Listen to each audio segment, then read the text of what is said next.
between The Flash and Arrow, you really can't go wrong with superhero TV shows on the CW, because I just got done watching Arrow, Season 3, Episode 12, entitled Uprising. I loved this episode. In so many ways, it felt like a finale. It felt big, it felt epic, it was a conclusion to, I guess, a 3-episode arc.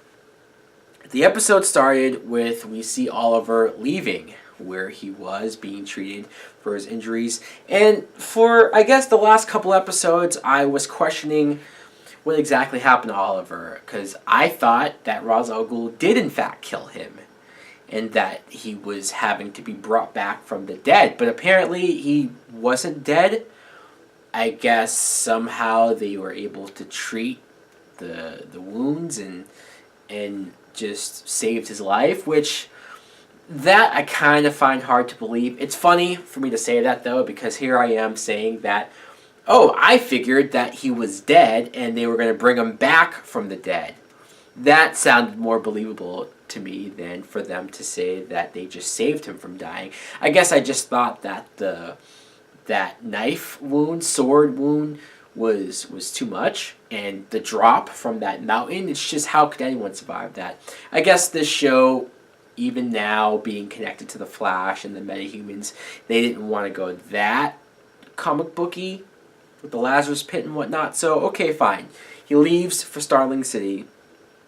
And back in Starling City, though, we see Roy and Black Canary, and they take on this thug that's, because basically Vinnie Jones's gang is going around and taking over the Glades, and they're just almost every little establishment. They're just running rub shop and coming in there.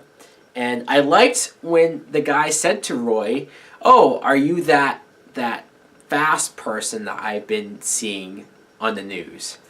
And Roy said, "Wrong city," which was hilarious. I mean, it's something I've never thought about as far as the characters on the show, but I definitely look at Roy's costume and think that it looks a lot like the Flash's costume. So that was pretty cool that they did that. And then we saw the character Sin. Wow. We literally haven't seen her since Season 2.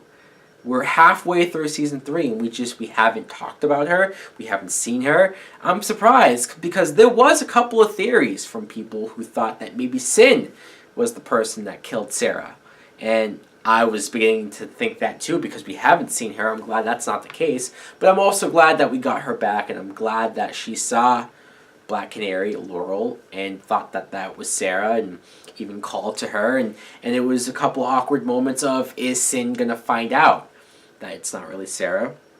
Now, I want to talk about the flashbacks that we got throughout this episode, because, wow, I was not expecting to get flashbacks of Malcolm Merlyn and everything that went on, because sure, we've heard about the stories and heard about this from Season 1 of what happened to his wife and how he left to be trained by Ra's al Ghul, but we saw it unfold in these flashbacks, and that was great. That was awesome. I know what type of story they're trying to tell with Malcolm. There's a part of me that can buy it. There's a part of me that can buy him not being as evil as we thought from Season 1, and that he did think he was doing the right thing. He just went about it in a completely outrageous way. I did feel bad for him, obviously, when he was going out and trying to avenge his wife. Seeing little Tommy was also cool. But especially because he finds out that Vinnie Jones was, in fact, the guy who killed his wife. So I love the fact that he had a newfound purpose in this, where he wanted to be the one to kill Vinnie Jones, and so he decided to go to Team Arrow, minus Arrow, and he said he wanted to work with them. And then we had a whole debate amongst the group, and it seemed like more than not were thinking about it, and I was back and forth as well. So this was a debate that I liked, that it made sense. I understood the point of view of, we're getting our asses kicked out there, we need somebody like Oliver, so let's just trust him for this one particular thing. But then Felicity was like, no. She was completely against it, And ultimately, I think I do side more with her. When you put it into perspective, when you kind of list everything that Malcolm has done, let's forget even the Glades and the hundreds of people. Apparently, Malcolm even counts that he's killed over 500 people, which that was interesting. But when you list just what he's done recently, he brainwashed or mind-controlled Thea to kill Sarah. Sarah, who was a big part of the group, somebody that Oliver was in love with.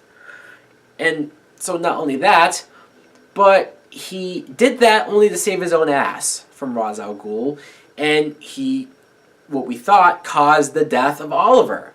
So we're forgiving him for a lot here. And John Barrowman is such a great actor that he is likable. You can almost buy him as an anti-hero, maybe. But still, it's hard.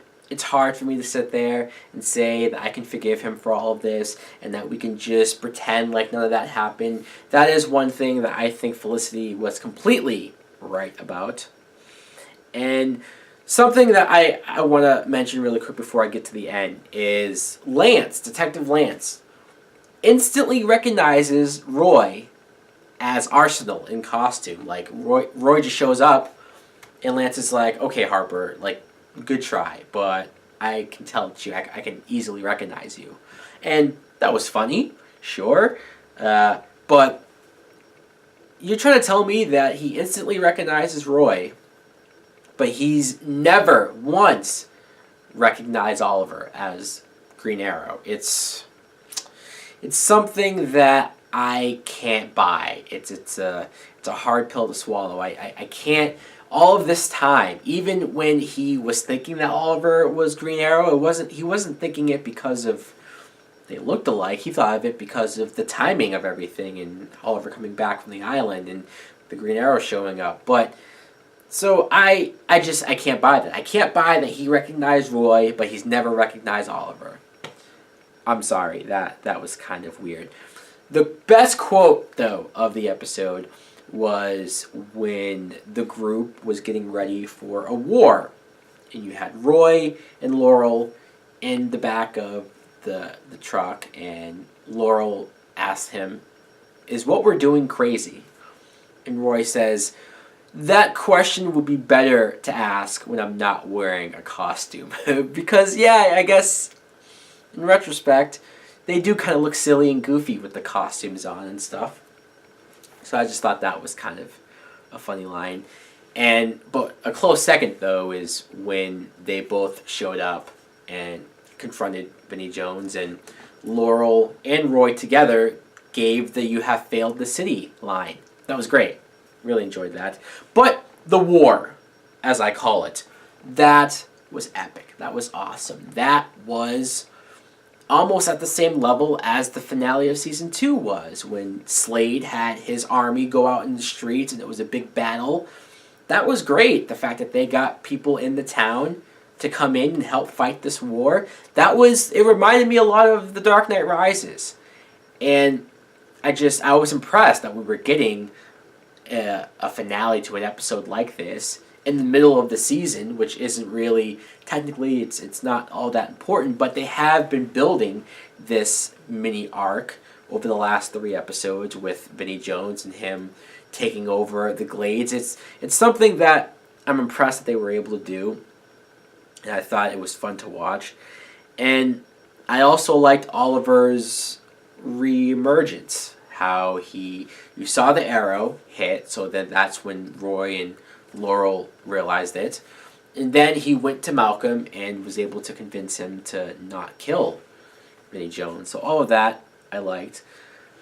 So as I mentioned that Detective Lance couldn't figure out that Oliver's arrow, but could figure out Roy is Arsenal. So Sin, apparently, from the angle that it looked like, she was looking at the back of Laurel, but she knew that it wasn't Sarah. She just knew. Maybe she was close enough and maybe saw even her figure, her body figure, and just said that's not her. So she went up to Lance and said it to him.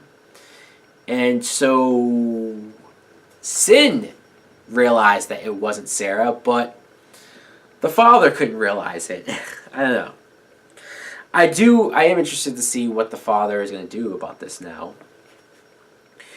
And the most badass moment of the episode, I want to mention this really quick, is when Oliver gave that speech to the city and basically said, I'm sorry for leaving, I won't fail you anymore. And then he does he shoots the arrow and like flies across the crowd. I mean, it was really brief and quick, but it's just, that was epic.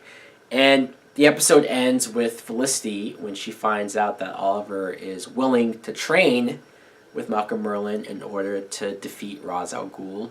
She is floored. She can't believe it. She's like, how could you do this? And she says to him something that really hit, with me at least. She said that you're basically going to forgive a guy, or at least work with him. A guy who brainwashed your sister. I mean, I said all of this. And he made his sister kill a woman that he's loved, and his sister he's supposed to love, and he's just gonna let that happen to them. So Felicity's like, why would I want to be a woman that you love? Why would I want that? Look at how you basically treat women that you love. And that fucking hurt, man. And it hurt more because she's right. I know some people are gonna say, you know what, Felicity's a bitch, she shouldn't have said that to him. I completely see where she's coming from. I get why she's hurt. I get why she doesn't want any part of this. And I don't know. I don't know what happens now. I don't know how Oliver's going to react to it, especially since it seemed like he was in love with her. But, yeah, this episode was fucking badass. It was awesome. I loved it. Thank God that they're getting this show so right. Anyways, guys, let me know in the comments below if you too saw Arrow. What did you think of it? Like, comment, subscribe. Later.